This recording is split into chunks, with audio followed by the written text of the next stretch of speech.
The OSHA vaccine or testing mandate for workers at companies with more than 100 employees is back on and can take effect immediately. The Sixth Circuit Court of Appeals just handed down a ruling that overturned the Fifth Circuit Court of Appeals stay that I told you about a few weeks ago in this video.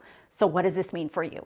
At this point, it means if you work in a company with more than 100 employees, regardless of your state governor or state rules, you must be either fully vaccinated or regularly tested by January 4th. Now, of course, this case will continue to move forward through the Sixth Circuit, but this particular ruling will probably be appealed to the Supreme Court. And speaking of the Supreme Court, on a totally separate note, you should know the Biden administration has already asked the Supreme Court to lift the preliminary injunction and reinstate the CMS vaccine mandate in those 24 states that currently have it paused. I told you about those in this video. Back to the OSHA ETS. How did we get here? I've been telling you multiple states have filed multiple cases challenging this OSHA vaccine or testing emergency temporary standard in several different appellate courts across the country.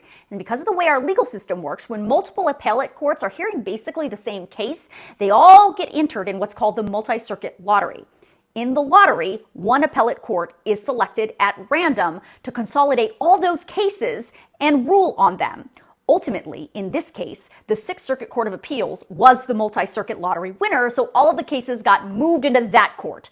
But just days before the multi-circuit lottery happened, the Fifth Circuit Court of Appeals, which also had a case before it, issued this nationwide pause. They call it a stay on the OSHA policy. The multi-circuit lottery winner could either uphold, modify, or dissolve that Fifth Circuit ruling once all the cases were consolidated.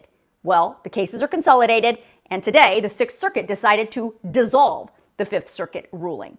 Now, as I always remind you, just because one of these mandates is stopped or paused does not mean all of them are stopped or paused. They're all different.